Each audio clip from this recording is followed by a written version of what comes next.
Good morning, ladies and gentlemen. Today we will discuss about the first chapter of the aircraft performance. I request you to watch till the end for some common examination questions. Today we will be discussing about the takeoff, the speeds during the takeoff, and distance available and the distance required. So as to say that takeoff distance available, takeoff run available, acceleration stop distance available, and the required distances. Before we proceed on to that, what exactly is aircraft performance and why do we need to study the aircraft performance? The very basic purpose of flying one aircraft from one place to another place is to transfer some amount of load. That load may be in the form of a passenger or some payload. However, what I need to see this is that with this particular load or the weight of the aircraft, whether the aircraft will be safe enough to fly. So first and foremost thing is the safety of the aircraft. Secondly, if it is an airliner, apart from the safety, it has to look after the commercial aspect of it. That is the profitability. So in today's class, we will be talking about the safety aspects during the takeoff. So therefore, we can study the aircraft performance under three categories. That is the capability of the aircraft at various stages of flight.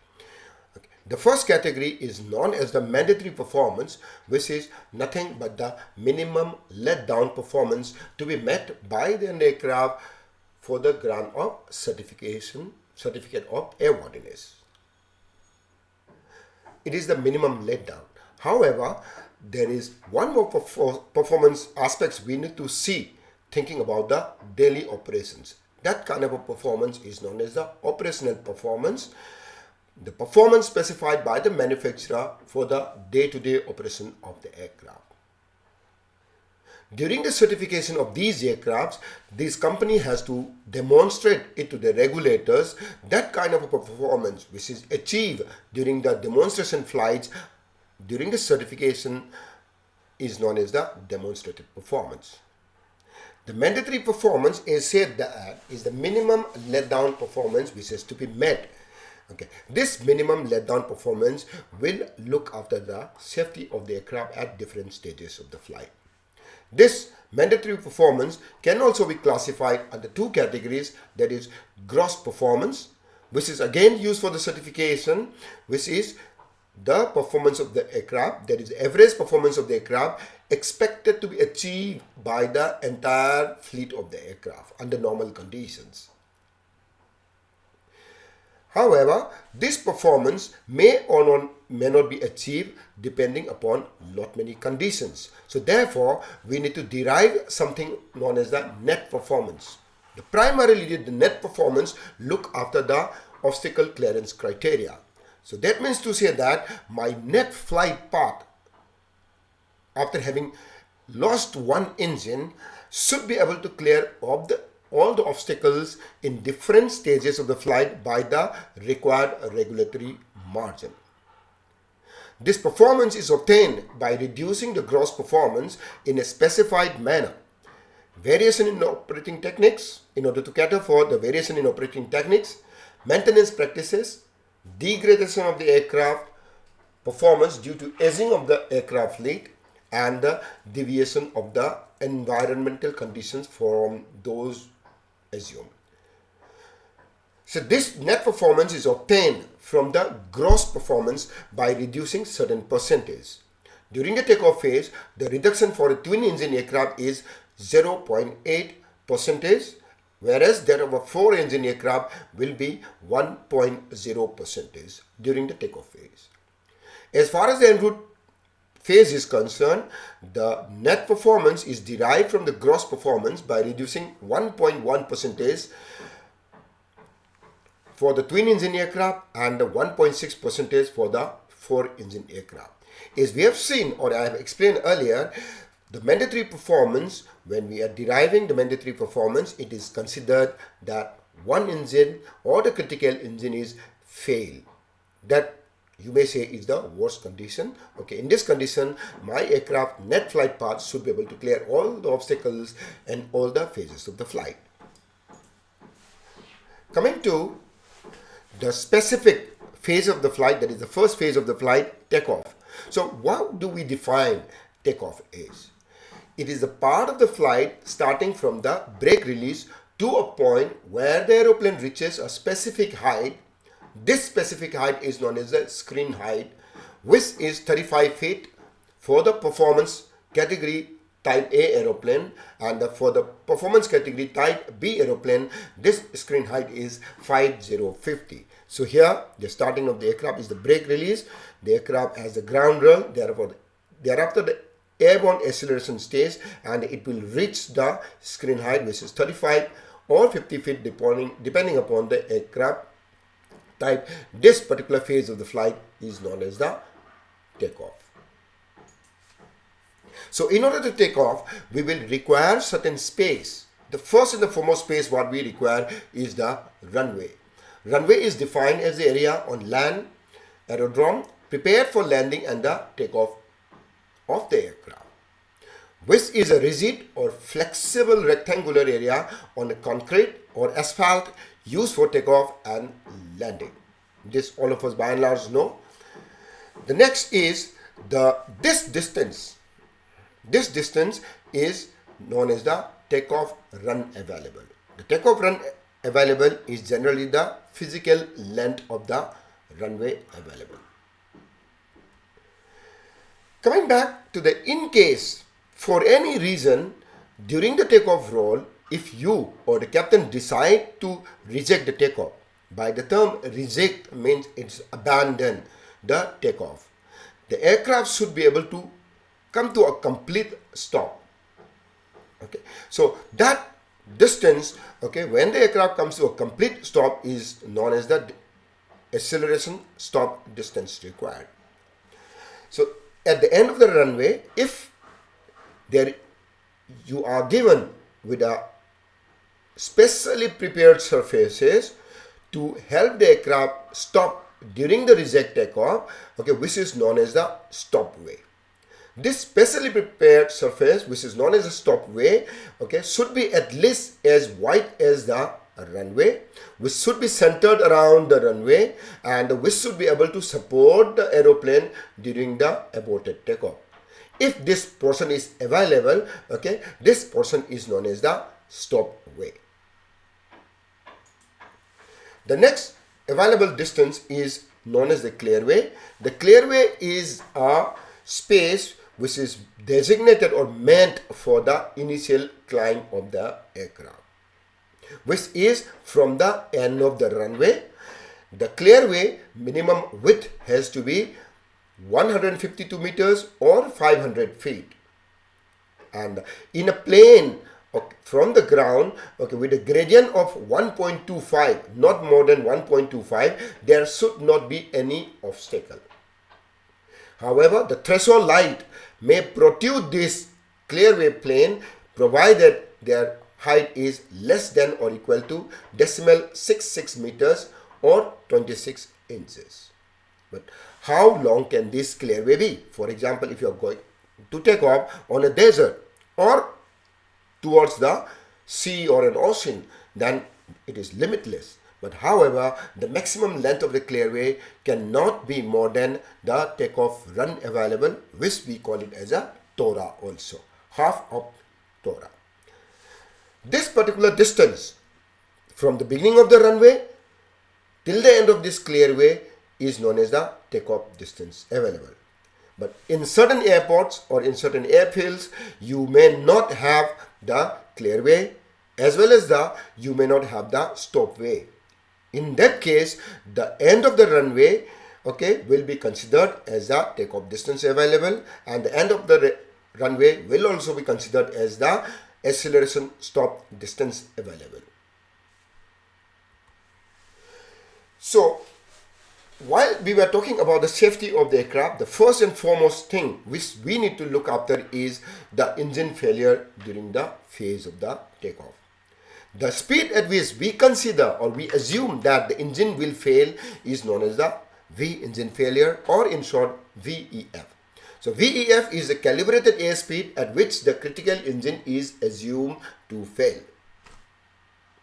So if this happens, if we have to continue the takeoff, I should be able to maintain the directional control of the aircraft onto the runway.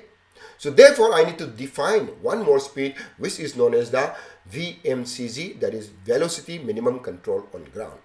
That is the CAS during the takeoff run, at which when the critical engine is suddenly made inoperative, it is possible to maintain the direction control of the aeroplane with the use of the primary aerodynamic controls. When we say the primary aerodynamic controls, there are three controls: primary, okay, there is rudder, elevator, and the aileron. But however, on ground we can only use the rudder alone, okay, with force not exceeding 150 pounds and without using the nose wheel steering, to enable the takeoff to be safely continued using normal piloting skill. Considering crosswind of 7 knots from the fail engine side and the displacement from the center line not more than 30 feet. So in a simple term, if I have started from this place, my aircraft is assumed to accelerate with twin engine. That when the VMCG comes, that is gas, when a particular speed comes, my rudder will be effective. In the event of an engine failure, application of this rudder force, which is not more than 150 pounds, will be able to control the direction of the aircraft. Why should we be controlling? If I have been accelerating my aircraft on the center line, if my left engine fails, the thrust output of the left engine has gone down, whereas the thrust output onto the right engine, which was using the toga thrust or the maximum takeoff thrust, is still there. So therefore the aircraft will start swinging onto the left side. So the pilot has to apply the opposite rudder to bring back the aeroplane into the center line. While doing so, the maximum displacement you can go away from the center line, as written here, is 30 feet. Here in this case, I am considering 7 knots of crosswind from the fail engine side, because this is, we can say, the worst case scenario, because the aircraft was swinging to the left because of the asymmetry in the thrust. At the same time, if the winds are coming from the left and the aircraft has got a tendency to weathercock, the aircraft will further turn or swing towards the left, which the pilot needs to control the direction. This particular speed at which the pilot of the aircraft is able to control the direction on ground using only rudder is known as the VMCG, or velocity minimum control speed on ground. So my engine failure assumption, when I assume that my engine will fail, my engine failure speed can never be below the VMCG, because if my engine fails before the VMCG, the pilot of the aircraft, in case of a continued takeoff, will not be able to control the direction onto the runway. So this VMCG is established with the aeroplane in takeoff configuration. So different aircraft may have different takeoff configuration. For each and every takeoff configuration, you will have a VMCG. The maximum available power or the thrust is used onto the operating engine. The most unfavorable center of gravity is used, and the aeroplane is considered trim for the takeoff, and the most unfavorable weight, which generally is the maximum takeoff weight of the aircraft, is used to determine the VMCG. So as we were discussing, in case of an engine failure, the pilot has got two options.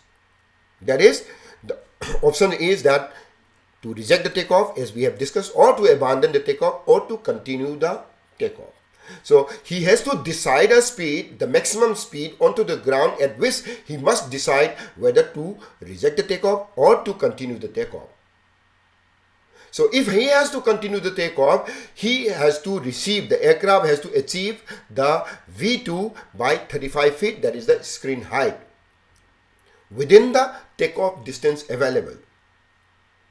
And the distance required to reach V2 by 35 feet from the brake release is known as the takeoff distance required. So in one term, the takeoff distance required should be at least equal to or lesser than the takeoff distance available if the captain decides to continue the takeoff in the event of an engine failure. The second case could be that if that particular V1 he decides to reject the takeoff, then the captain of the aircraft should be able to stop the aircraft at or before the acceleration stop distance available. So therefore, the distance required from the brake release till the aircraft come to a complete stop is known as the acceleration stop distance required, which has to be lesser than or equal to the acceleration stop distance available. So we will talk about this one by one as we progress further. So if he decides to continue the takeoff beyond the V1 or at V1, then at one point of time the captain of the aircraft has to put a force onto the elevator so that he raises the nose to the takeoff altitude and continue the takeoff. So that particular speed is known as the V rotation or the VR. It is the calibrated airspeed as which the pilot initiates the rotation sequence by pulling back onto the control column, raising the nose of the aircraft to its takeoff altitude. So that particular CAS is known as a VR. If I raise the altitude of the aircraft will roll onto the runway for some time, and when the lift becomes equal to the weight of the aircraft, that is the time the aircraft will leave the ground, will lift off from the ground. So that particular speed is known as the VLOF. So it is the speed or the CAS at which the aircraft will lift off the ground when rotated at the VR. After having rotated, after having airborne or the lift off, the aircraft will have to accelerate to V2 speed, which is also known as the takeoff safety speed at 35 feet, that is at screen height. So V2 is the CAS that must be attained by 35 feet height during takeoff, which will ensure a minimum of 15 degrees angle of bank, maneuver capability, and a specified safety margin in relation to stall and control the aircraft during the takeoff and the climb on a single engine. So whenever a pilot takes off, when can he declare that he is safely airborne?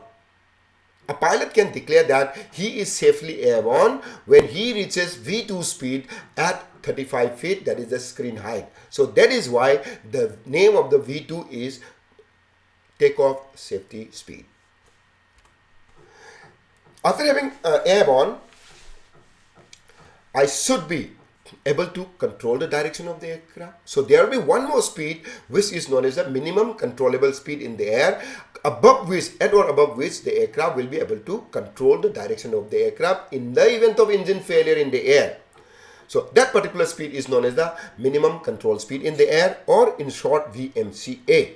So VMCA is the minimum CAS at which when one engine becomes suddenly inoperative, it is possible to maintain the directional control of the aircraft with rudder force not exceeding 150 pounds and the bank not more than 5 degrees, and when you recover, the total directional change should not be more than 20 degrees. And while doing so, you will be using the full thrust or on the live engine or the full power on the live engine. And it is also considered that while determining the VMCA, it is considered that the aircraft is airborne and the aircraft is out of the ground effect.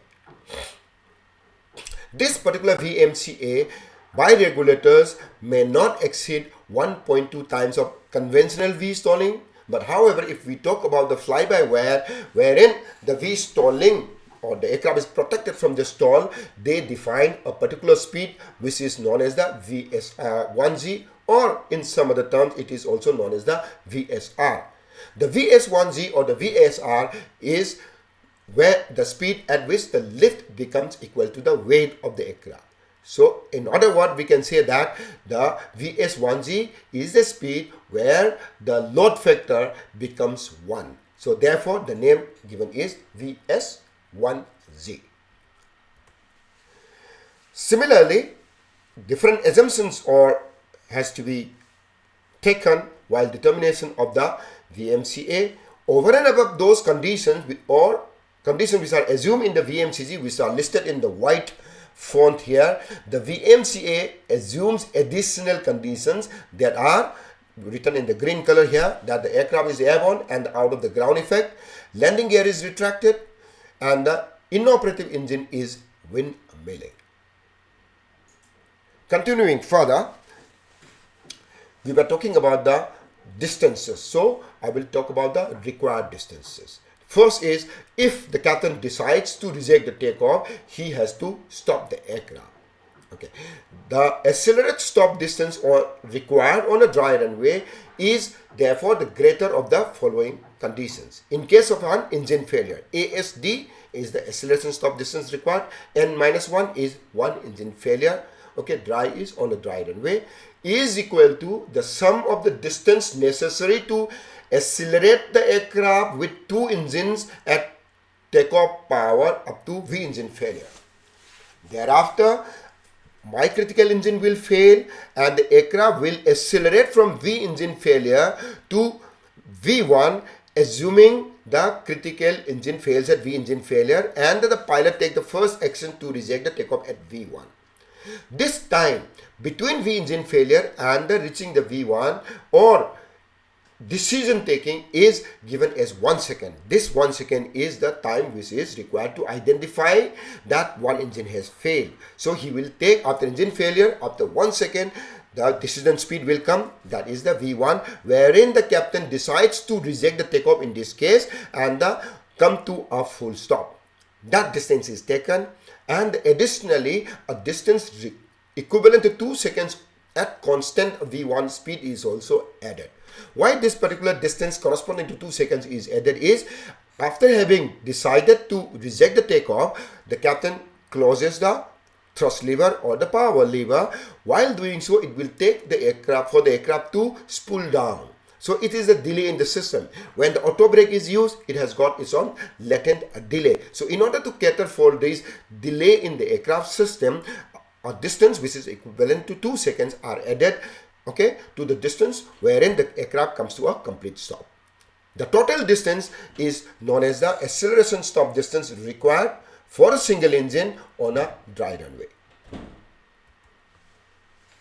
So if it is for all engines operational, you may reject the takeoff because of other conditions onto the runway or because of some other failures. Okay, in that case, the acceleration stop distance required is the sum of the distance necessary to accelerate the aeroplane with all engines to V1. Here V engine failure does not come. Assuming the pilot takes the first action to reject the takeoff at V1 till the time the aircraft comes to a complete stop, and the additional amount of distance which is equivalent to the 2 seconds of time as we have discussed earlier will be added to obtain the acceleration stop distance required on a dry runway with multiple engines. So the next required distance will be the takeoff distance required. The takeoff distance required, as we have discussed earlier, the aircraft has lined up here and it releases the brake. The aircraft accelerates to V engine failure with twin engine. At V engine failure, the aircraft engine fails. At V1, the captain decides to continue the takeoff and he reaches V2 by 35 feet. The total distance, okay, from the brake release till the time the aircraft reaches V2 by 35 feet, this distance is known as the takeoff distance required. While measuring this takeoff distance required, the distance, okay, at which the main landing gear reaches 35 feet is considered. It is from brake release till the aircraft reaches 35 feet by its main landing gear. And as logic says that my takeoff distance required has to be lesser than or equal to the takeoff distance available.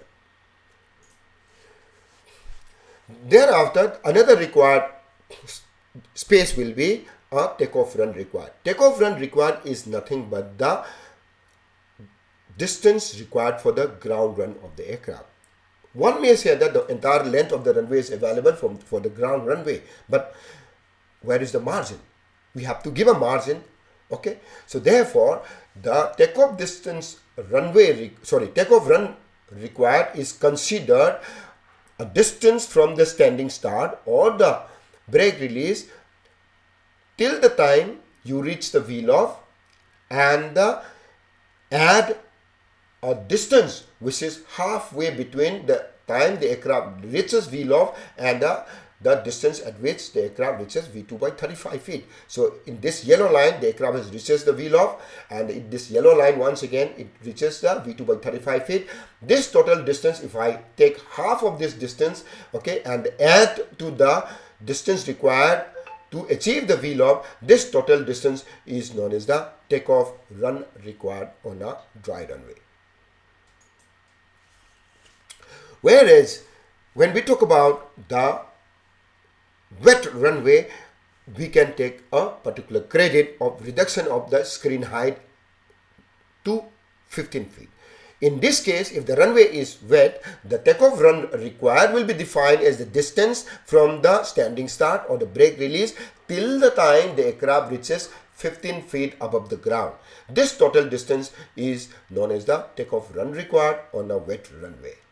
But however, the aircraft will continue and they have to reach the V2 at 35 feet. Many people has got the confusion that, okay, on a wet runway, the V2 has to be achieved at 15 feet. No. Okay, the V2 has to be achieved at 35 feet only. While calculating the takeoff run required, the reduction of the screen height to 15 feet is considered.